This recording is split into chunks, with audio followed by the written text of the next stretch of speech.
सन्चै हुनुहुन्छ मलाई नचिन्नेहरू को हुनुहुन्छ यहाँबाट सबैले चिन्नुहुन्छ आर्ट्समा भाइ भाइ त हुने हो होइन बस यो 5 तत्त्वको शरीरको भित्रमा बसेर जुन चाहिँ एउटा पाठ बजाउँदैछौँ पनि मिल्ने भइहाल्यो है अनि एकजनाले एउटा के भन्दा पनि सबैले हुन्छ अनि यही त ठुलो कुरा होइन यात्रामा सबैभन्दा ठुलो के हुन्छ मन मिल्नुपर्छ होइन प्लानिङ मिल्नु पऱ्यो होइन कसैले एकजनाले भन्यो हुन्छ भन्ने बिचमा होइन हुँदैन पर्दैन भन्यो भने त्यहाँ के हुन्छ ठासाक ठुसुक परिहाल्छ त्यहाँदेखि यात्रा राम्रो लाग्छ लाग्दैन नि होइन त्यस्तै प्रकारले हामी यो सङ्गम युग पनि हाम्रो एउटा यात्रा होइन हाम्रो सबैको रिटर्न जर्नी हो अहिले ओके अनि यो रिटर्न जर्नीमा पनि हामी सबैजना ईश्वरीय परिवारको रूपमा आज अलग अलग घरबाट अलग अलग स्वभाव संस्कार भएको होइन सबैजना एक ठाउँमा थुप्रेको छौँ ईश्वरीय परिवारमा हामी आएको छौँ जुडेको छौँ अब यहाँदेखि हामीलाई कहाँ जानु छ परमधाम त्यहाँदेखि कहाँ आउनु छ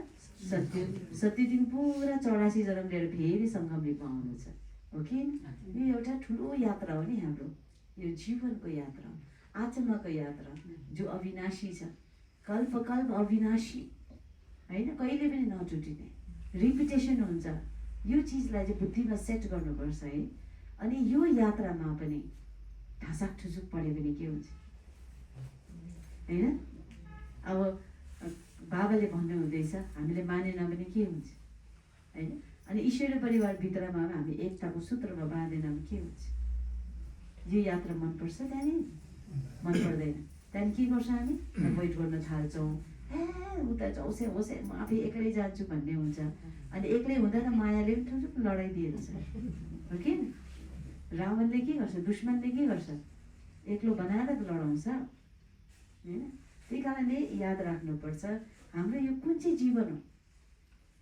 यो ईश्वरीय परिवारको जीवन चाहिँ हाम्रो यस्तो सुन्दर जीवन हो तर यति चाहिँ पक्का हो 84 जन्मको भित्रमा हामी नै एकअर्काको कोही न कोही रिस्ता नातामा आएको आत्माहरू हो त्यही कारणले हिसाब किताब पनि बेसी यहीँ छ होइन त्यसले गर्दाखेरि यति बेला समयमा अब के हुन्छ यो हिसाब किताबको भित्रमा काहीँ न काहीँ संस्कारको टक्कर हुन्छ होइन तर यो टक्करमा अब हामीले के गर्नुपर्ने हो बडाबड गऱ्यो भने त फेरि बाबा प्रत्यक्ष हुँदैन हो कि न बाबाको प्रत्यक्षता त हुँदैन ढिलो हुन्छ अनि हाम्रो पनि इभन दिव्य गुण बढेर जाँदैन होइन त्यसले गर्दाखेरि यो लामो यात्रा छ नि यो यात्रामा हामी सबैजना खुसीले मिलेर हिँड्नुपर्छ अनि हामीलाई के गर्नु एडजस्ट गर्नुपर्छ होइन बाबाले हामीलाई के दिनुभएको छ दिव्य गुण होइन यो शक्तिहरू दिनुभएको छ नि यो के को लागि हो यस्तै जग्गामा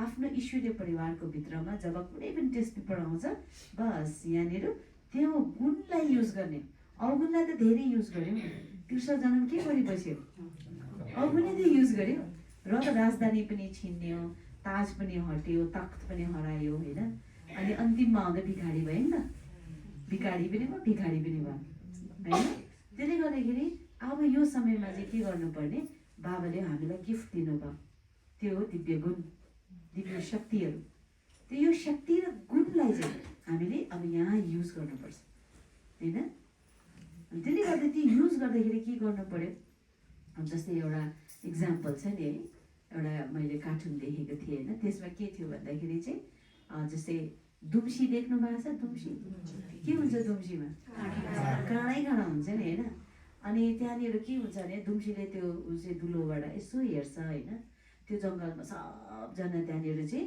सबै अब सिंहदेखि लिएर बाघदेखि लिएर सबै स्याल सबै क्या मिलेर खेलिरहेको देखेँ अब एउटा कार्टुन त हो त्यो त्यसमा त सबै देखाउँछ नि सबै मिलेर खेलेको देखेँ क्या अनि दुम्सीलाई चाहिँ भित्रबाट हुन्थ्यो अरे म पनि यिनीहरूको ग्रुपमा जान्छु भन्ने हुन्थ्यो अरे क्या तर डर लाग्थ्यो अरे उसलाई चाहिँ किनभनेदेखि उसकोमा त काँडै काँडा छ होइन अन्त के गर्नु भने उसलाई त अब पुरै मनपर्ने जहिले पनि चियाएर हेर्ने मात्र एक दिन चाहिँ उसको हिम्मत राखेर बाहिर निस्केछ होइन त्यहाँ त पुरा मिलेको देख्यो सबजना एकअर्कासँग भरे लास्टमा ऊ बाहिर निस्किँदाखेरि अब यति साह्रो त्यो जङ्गलमा यति राम्रो सबैजनाले उहाँलाई एक्सेप्ट गरेर बोलाएर औ भने होइन खेल्नुको लागि अनि खेल्नु बोलाउँदाखेरि के भयो भन्दाखेरि भरे सबैजना अब अङ्गाला मार्नु पुग्यो। अङ्गाला मार्नु पुग्दा त कतिजनाको त घोचिएर सबै के भयो अब त्यो खुन भयो होइन। बडा त्यहाँदेखि दुम्सीलाई लाग्छ क्या, ला मैले मेरो काँटाले गर्दा हेर सबैजना के भयो घायल भयो, मेरो कारणले उनीहरू घाइते भयो होइन। त्यो हुँदैको चाहिँ त्यहाँदेखि फेरि बिलमा पस्छ, उसको दुलोमा पस्छ होइन। उसलाई पुरा मन दुख्छ। अन्त त्यहाँदेखि लास्टमा अब उसलाई त्यही हुन्छ, ला अब उनीहरूले त मलाई मन पराउँदैन होला होइन, मेरो स्वभाव संस्कार यस्तो छ, अब मेरो यस्तो काँटा छ, मलाई मन पराउँदैन होला भनेर सोचेँ। त्यहाँदेखि बादमा फेरि नेक्स्ट टाइम चाहिँ अब उसलाई त खेल्नु मनपर्छ। फेरि यसो गरेर हेऱ्यो त फेरि सबैजना रमाइरहेको खेलिरहेको देख्यो। अनि नेक्स्ट टाइम त उसलाई जानु आँट आएन। त्यहाँदेखि चाहिँ त्यहाँ त्यति बेला त्यो सबै जति पनि जन्तु जनावरहरू थियो उनीहरूले भने औ भने अरे क्या। त्यहाँदेखि उसले भनेर होइन म आउँदिनँ भने। अनि किनभने म आयो भने हिजो जस्तै फेरि मेरो काँटाले तपाईँहरूलाई बिजाउँछ भने। अनि त्यहाँदेखि बादमा के भयो नेक्स्ट टाइम फेरि थर्ड टाइममा उसले चाहिँ अब पुरा मन त पढिरहेछ जानु, खेलिरहेछ माथि। त्यहाँदेखि बादमा सबैजनाले दुलोमा आएर भने अरे आऊ तिमी आऊ त सही भनेर। म आउँदिनँ कि आउँदिनँ। त्यहाँदेखि लास्टमा एकपल्ट आएर त हेर भनेर। भरे लास्टमा त दुम्सीलाई बोलाउँदाखेरि सट्टै बाहिर जाँदाखेरि यसो हेर्दा त सबजनाले के लगाइरहेको रहेछ अरे, आफ्नो के जति क्या हेलमेटहरूदेखि लिएर सबै लगाएछ अरे क्या। सबै अब तिमीले अब घोजुमा हामीलाई असर पर्दैन भने अरे क्या। त्यहाँदेखि चाहिँ अङ्गालाई मार्दा पनि केही भएन अरे, हेलमेट पनि छ अरे, जिउमा के जति लगाएर आएको हो, त्यसले गर्दा असर पनि पारेन अरे क्या। सबैजना त्यहाँ मिलेर बसेको देखाएको छ होइन। त यो चाहिँ खास चाहिँ एक्चुली हाम्रो हुनुपर्ने हो होइन। ईश्वरीय परिवारमा जस्तै स्वभाव संस्कार छ भए पनि हजुर हामीले नि के गर्नु पर्यो, दिव्य कुनको हेलमेट लगाउनु होइन, यो सबै के जति लाएर बाबाले के दिनुभएको छ हामीलाई होइन। बाबाले हामीलाई यो जुन चाहिँ गुणहरू दिएको छ नि, गुण शक्तिहरू चाहिँ के हो भन्दाखेरि चाहिँ जस्तै अब एउटा काम गर्दाखेरि मैला नहुँदा एप्रोन लाउँछ, त्यसरी हाम्रो यो सुरक्षा कवच हो होइन। यो सुरक्षा कवचमा अब हाम्रो ईश्वरीय परिवार चाहे दुनियाँमा जुनै पनि डरलाग्दो घिनलाग्दो एकदम पाप आत्मा भए तापनि बाबाले के भन्छ, मिठे बच्चे जे भन्दैन प्यारले सबैलाई अँगालो मार्छ हो कि भन्नुहोस् त। त्यस्तै प्रकारले हामीले पनि जस्तै स्वभाव संस्कारको छ भए पनि के गर्नु, आफ्नो दिव्य गुणले आफ्नो शक्तिलाई चाहिँ बढाएर सुरक्षा कवच बनाएर त्यहाँदेखि बादमा सबैसँग मिलेर हिँड्नुपर्छ। चाहे त्यो लौकिक आत्मा हो चाहे अलौकिकको बाबाको बच्चाहरू होइन, अलौकिक बच्चाहरू होस्, सबैसँग मिलेर हिँड्न हाम्रो कर्तव्य हो। यसले के हुन्छ, मेरो गुण बढ्छ, मेरो विशेषता बढ्छ, मेरो खुसी बढ्छ होइन। मलाई नै राम्रो हुन्छ नि। कसैले नेगेटिभ भन्यो भन्दा म त्यो सोचेर मलाई असर पार्दैछ नि। सबसे पहिला त मलाई असर पार्छ नि त। दुखी पनि म हुन्छु, मलाई नै रिस उठ्छ, मलाई नै मन दुख्छ होइन। त्यहाँदेखि के हुन्छ, मेरो यहाँ भित्र बाबाले दिएको खजाना चाहिँ त्यो माइनस हुन्छ हुँदैन। किन म व्यर्थ चिन्तामा पढिदिएँ, सोचेको हो त रहेछ, त्यो त त्यस्तो रहेछ होइन।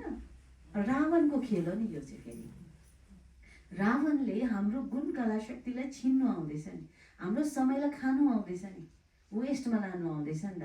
यो रावणको खेललाई बुझ्नुपर्छ है। मायाको ठुलो रूप छ, बहुरूपी छ, त्यही माथि धेरै प्रकारले टेस्ट पेपर आउँछ। तर मेरो कर्तव्य के हो, म पोजिटिभै हेर्नु, पोजिटिभै सुन्नु, पोजिटिभै इन्फर्मेसन लिउँ, यो इम्पोर्टेन्ट हो।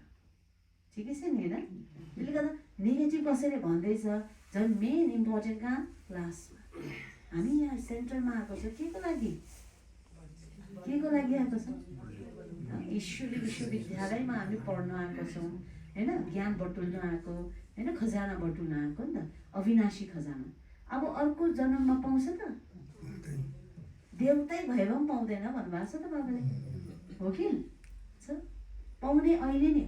अनि यति बेला चाहिँ फेरि माया र रावणको चाहिँ एकदम डरलाग्दो खेल चलिरहेको छ। उनीहरूले पनि यति बेलै चाहिँ तपाईँको छिना छट्टी गर्न आउँछ, अगाडि बढ्नु दिँदैन, डाउट दिलाउँछ, मनमा व्यर्थ उल्टा नेगेटिभ शङ्काहरू पैदा गरिदिन्छ होइन। त्यसले गर्दाखेरि अब मेरो कर्तव्य के हो, यो आँखालाई पोजिटिभ बनाइदिउँ, मेरो भित्र सब यस्तो चाहिँ चिज राखौँ जसमा नेगेटिभ पस्यो भने यहाँ पोजिटिभ भएर निस्कोस्।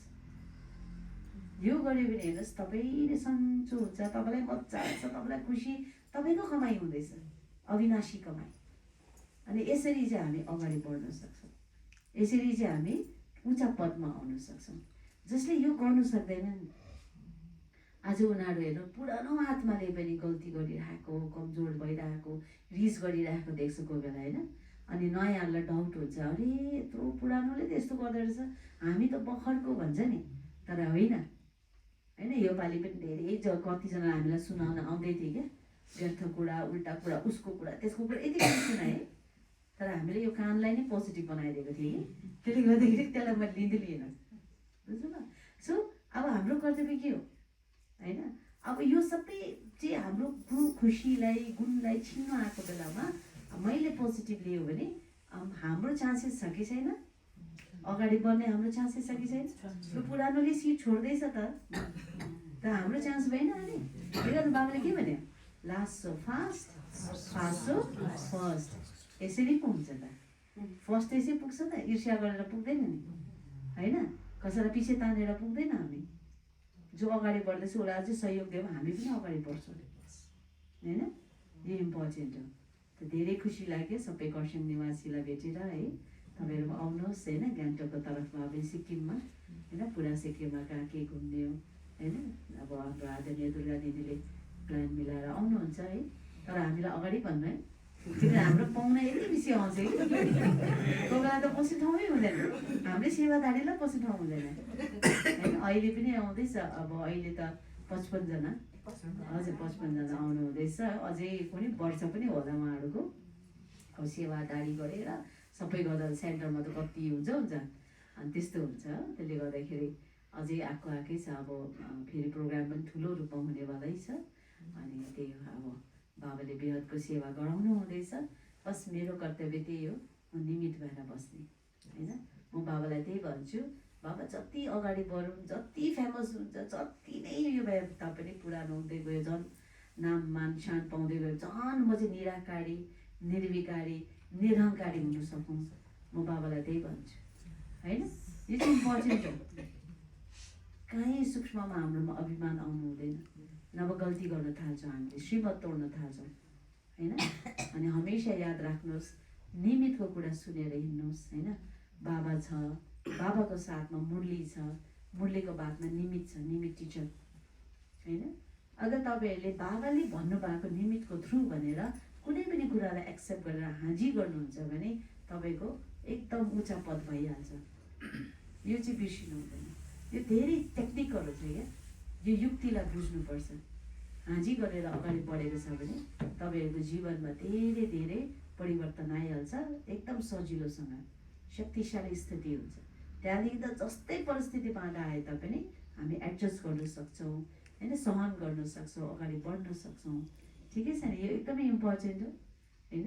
र अब मलाई खुसी लाग्यो योपालि अझै धेरै माताजीहरू पनि देख्दैछु होइन, बहिनीहरू पनि, इभन सेन्टरमा पनि बहिनीहरू पनि बढेछ होइन, खुसी लाग्यो। र सबै जुनै पनि सेन्टरमा कोही प्रोग्रेस गरेर अगाडि बढ्दैछ भने त्यो हाम्रो जित हो है। त्यसमा हामीले यो एरिया त्यो एरिया भन्नु हुँदैन होइन, सबै आफ्नो, बाबाको घर हाम्रो होइन। त्यसले गर्दाखेरि झन् उमङ्ग छ दिलाउने। यो कार्य त हाम्रो दुर्गा दिदीले पनि गरिरहनुहुन्छ होइन। हामीले अब कहीँ केही सेवा गरेर यति साह्रो भन्नुहुन्छ फोन गरेर पनि क्या, कति राम्रो अगाडि बढ्नुहोस् है, अझै आशीर्वाद दिइरहेको हुन्छ उहाँले।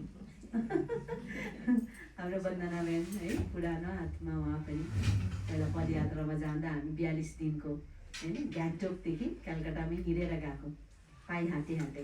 अनि त्यति बेला पनि देखेको होइन, उसको स्वभाव संस्कार पनि एकदमै राम्रो छ, त एकदमै राम्रो क्या।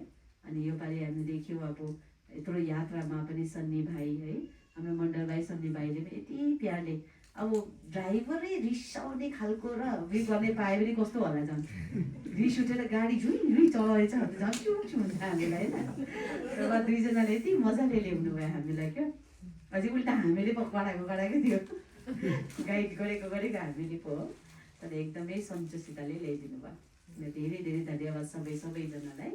र एकदमै खुसी लाग्यो, आउनुहोस् तपाईँहरू पनि होइन। अनि अब प्यारले हामी सबै बाबालाई याद गर्ने अनि साकास दिउँ सबैजनालाई है। अनि अहिले चाहिँ साकास दिनु चाहिँ सबसे पहिला त आफूलाई होइन, अनि अर्को ईश्वरीय परिवारलाई पनि, त्यहाँदेखि लौकिक परिवारलाई पनि, प्रकृतिलाई पनि एकदमै जरुरी छ। अहिले यति गऱ्यो भने चाहिँ अब भविष्यको नवनिर्माणको कार्यमा बाबाले हामीलाई स्पेसल जग्गा दिनुहुन्छ, जसको द्वारा बेहदको सेवा बाबाले गराउनुहुन्छ। हुन्छ। ओम शान्ति, ओम शान्ति, ओम शान्ति।